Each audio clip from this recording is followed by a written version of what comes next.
Hello guys, and welcome to Season 2 of the Penny Podcast. My name is Akansha Singh, I'm in 12th grade and I'm a staff writer at The Sidekick.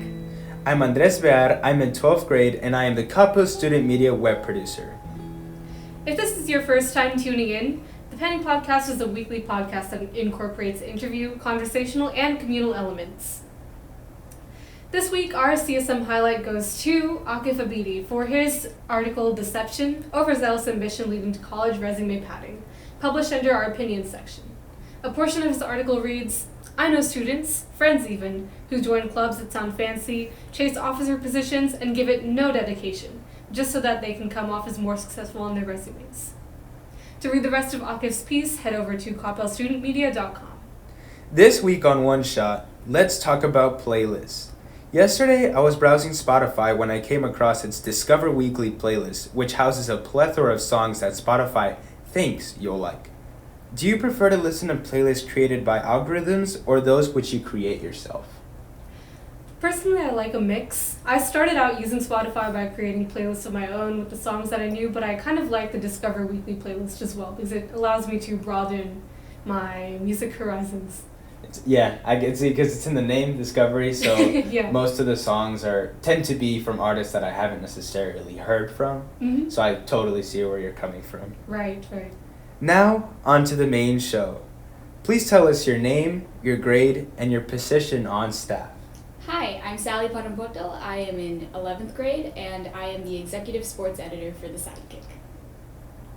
So, Sally, can you describe your position as this executive sports editor of The Sidekick for us? As executive sports editor, I am in charge of managing the entire sports section. So that includes sports columns, sports coverage, and sports features. I assign that out. I kind of edit. I'm the first layer of edits for all sports stories. And I just kind of manage the content to make sure we have a consistent flow of sports stories coming out. Okay. Awesome. What are you most excited for this fall season in sports?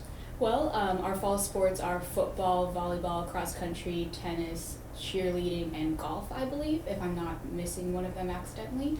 And I'm really excited because each of those teams has a really strong presence. This is the first year we're going to be expanding into cheerleading, so I'm really excited to get some feature stories and start covering some tournaments as soon as I find out the information for that.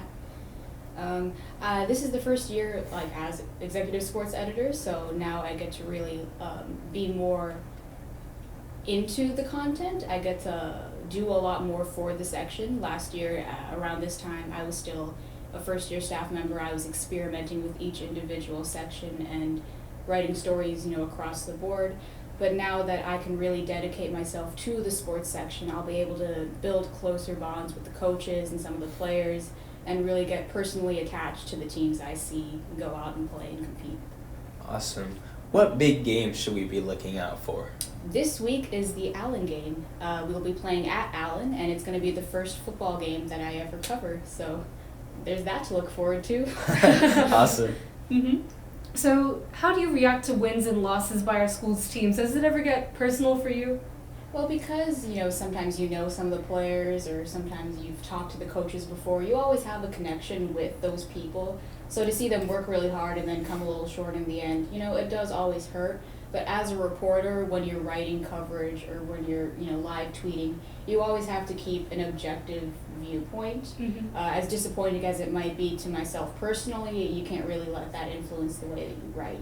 You can capture emotion through quotes or through photos, but I can't really let my emotions dictate how I write. So even though personally, if we lose by a point or two, it really hurts, It's I can't believe that just happened moment. Yeah. At the same time, my job is to cover the sport, not to cover my own emotions.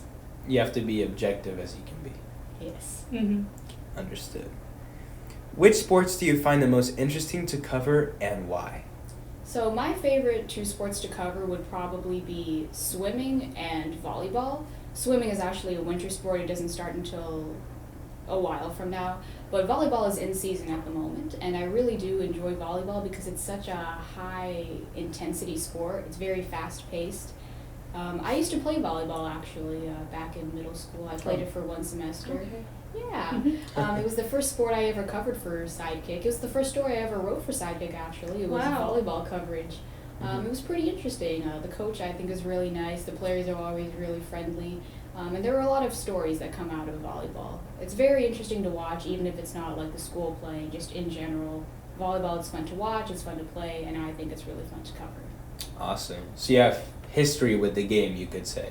I have history with volleyball, I have history with golf, and I have history with dance, if you consider dance a sport. Oh, wow. Yeah, I definitely do. Do you think your history with these sports helps you in, covering them?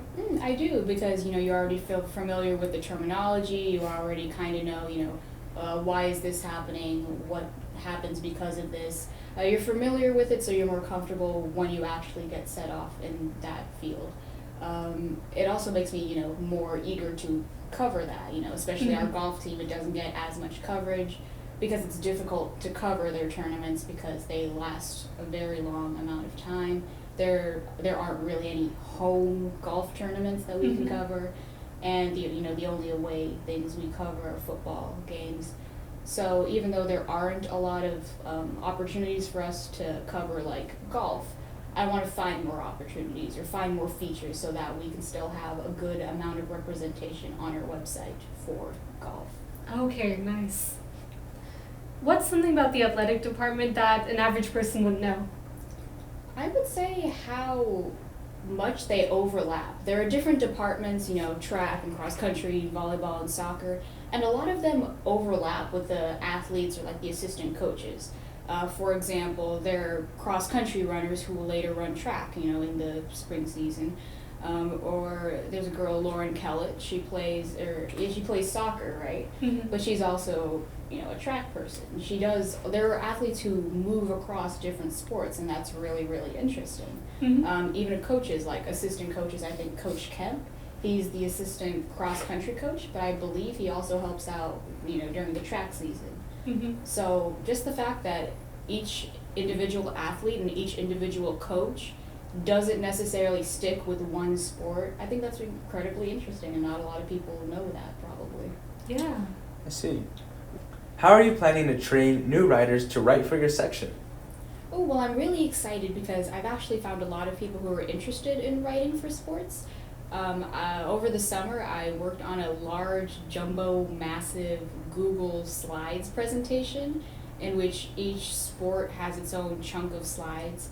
And you would detail the different things, steps to writing, how to write in advance. And in advance is just kind of a preview of the event that's posted the day before. How to live tweet, how to interview afterwards, how to write the game, or additional things to know. And each sport has a section in that massive presentation. And I delegated that out to a bunch of different experienced sports writers. And so throughout the year, at the beginning of each season, or at least whenever schedule permits, I would like to host presentations for each of those sports. We have volleyball, cross country, and tennis, and golf left to do for the fall sports. We've already done a football presentation, and that's how we're going to introduce all of the new staff members to the sports. And then in order to cover them, they would have to shadow an experienced writer during a home game or match or tournament, and then afterwards try and practice covering a JV game, match, tournament, whatever. I would edit their gamer for that, and I would review all of their tweets. Instead of actually tweeting, they just kind of send a text message to me. Like every time they would tweet, they send it as a text message to me. And then once they do all of that and I give their edits, then they are approved to start covering for sports, which is good because we need a lot more writers. Awesome. So it's clearly a process set in place. Yes. What has been your favorite moment in football this season thus far? During our first home game, we were playing against Saxe at Williams Stadium in Garland. And even though we ended up losing the game, a few minutes before the end of the fourth quarter, we had scored a touchdown. And the way that had happened was there was a kickoff, and one of our players returned it. He ran 95 yards and made a touchdown. Wow. That was the coolest thing, one of the coolest things I had seen that entire game. Like, I don't even think I could run 95 yards. In that time, I'd yeah. stop after maybe 2. And I thought that was really, really cool. It really, inspired the team, I would say. Okay. It made the student section, the ones that had traveled out, pretty excited Uh-huh. because... I can imagine. Yeah, we had lost the game 33-30, so that touchdown had brought us up to 30. So it was a very, very close game. So even though we ended up losing the game, that run was just... It made me happy. It got me really excited. That's awesome. Wow. It made it worth it, right? Yeah. I wish I'd been there to see it. Likewise. Well, thank you so much to my co-host Andrés, and special thanks to our guest Sally. Thank you all for joining us in the 20th episode of the Penny Podcast. Links to the topics we mentioned today can be found below. See you next week! Yay! Woo!